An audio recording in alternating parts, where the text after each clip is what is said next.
আজকের ভিডিওটা সবাই দেখে যাবেন, কেউ যাবেন না না দেখে। দেখাও ভিডিওটা, দেখাও।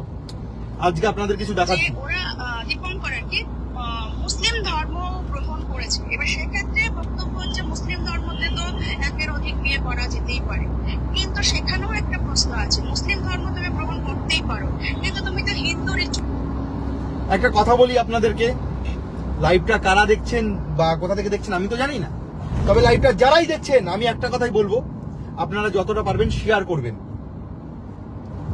ধরেন আজকে আমাকে নিয়ে অনেক মানুষ অনেক ধরনের কথা বলছে, এগুলো তো আগে বলতো না, আজকে বলছে, তারা একটা সুযোগ পেয়েছে কি কেন আমি দুটো বিয়ে করেছি, এটাই জাস্ট। আচ্ছা আপনারা জাস্ট এই জিনিসটাকে একটা বারের জন্য আমার এই দুটো বিয়ের ব্যাপারটাকে সাইডে রাখেন।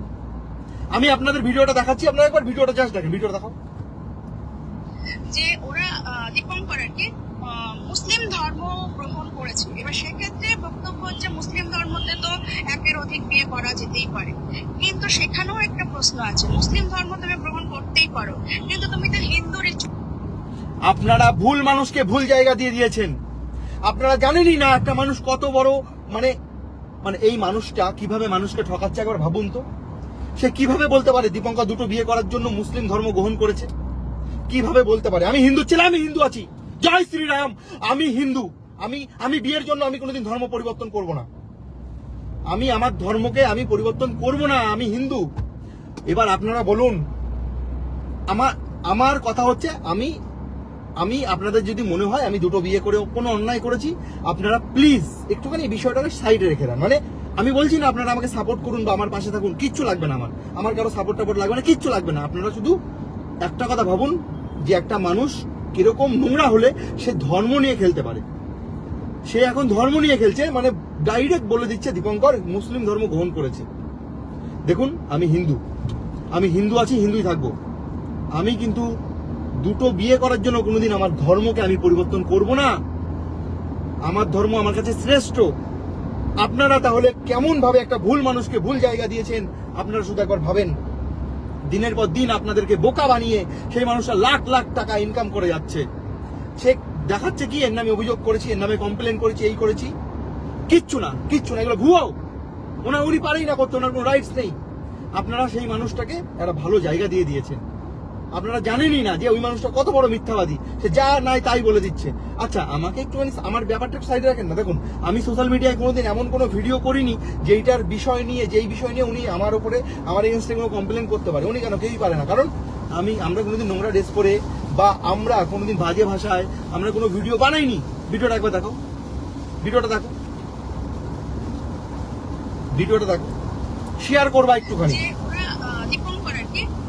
মুসলিম ধর্ম গ্রহণ করেছে। এবার সেক্ষেত্রে বক্তব্য হচ্ছে মুসলিম ধর্মতে তো একের অধিক বিয়ে করা যেতেই পারে, কিন্তু সেখানেও একটা প্রশ্ন আছে। মুসলিম ধর্ম তুমি গ্রহণ করতেই পারো, কিন্তু তুমি তো হিন্দুর।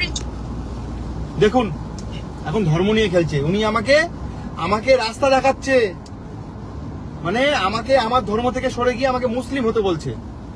তাহলে আমি দুটো বিয়ে করতে পারবো। আচ্ছা আমি বিয়ে করার জন্য আমি আমার ধর্মকে পরিবর্তন করে দেবো? হ্যাঁ, এটা কি সম্ভব? আপনারা বলুন। দেখুন আপনারা প্লিজ আমার কথাটা বোঝেন একবার ভালো করে, আপনারা বোঝার চেষ্টা করুন। ধরেন আমি দুটো বিয়ে করেছি, হয়তো আপনাদের চোখে আমি দোষী, কিন্তু একটুখানির জন্য এই বিষয়টা একটু সাইডে রেখে দেন না। একটুখানি এই যে ধর্ম নিয়ে যে বিষয়টা খেলাটা খেলছে একটা মানুষ, এইটা একবার ভাবুন না। বলছে আমি নাকি দীপঙ্কর মুসলিম ধর্ম গ্রহণ করেছে। উনি কিভাবে বলতে পারে ডাইরেক্ট এই কথাটা যে দীপঙ্কর মুসলিম ধর্ম গ্রহণ করেছে? কিভাবে বলতে পারে? ওনার কাছে কি প্রমাণ আছে? আমি তো হিন্দু, জয় শ্রীরাম, আমি হিন্দুর ছেলে, হরে কৃষ্ণ। আচ্ছা আপনারাই বলুন, তাইলে আপনারা কি ভুল করেননি? আপনাদের কি কোথাও বোকা বানায়নি? একটা মানুষ আপনাদেরকে দিনের পর দিন বোকা বানিয়ে লাখ লাখ টাকা ইনকাম করে নিচ্ছে, আর আপনারা সেগুলো বুঝতেই পারছেন না। এখন সে এসব ডাইরেক্ট বলছে যে দীপঙ্কর মুসলিম ধর্ম গ্রহণ করে নিয়েছে। সে কোন ভিত্তিতে বলতে পারে এই কথাটা? কিভাবে বলতে পারে দীপঙ্কর মুসলিম ধর্ম গ্রহণ করে নিয়েছে? আমি তো করিনি, আমি তো সুমিকে নিয়েই ছিলাম, আমি সুমিকে নিয়েই আছি। এবার বলুন আপনারা, উনি আপনাদের কত রকম ভাবে বোকা বানাচ্ছে। এখনো যদি না বোঝেন, হয়তো আগামী দিনে কোনোদিনই বুঝতে পারবেন না। যদি আমাদের দেশে এটার কোনো রাইটস না থাকতো, যদি পরকীয়া লিগাল না হতো, ঠিক আছে, তাহলে তো তাহলে আমরা এগুলো করতে পারতাম না, তাই না?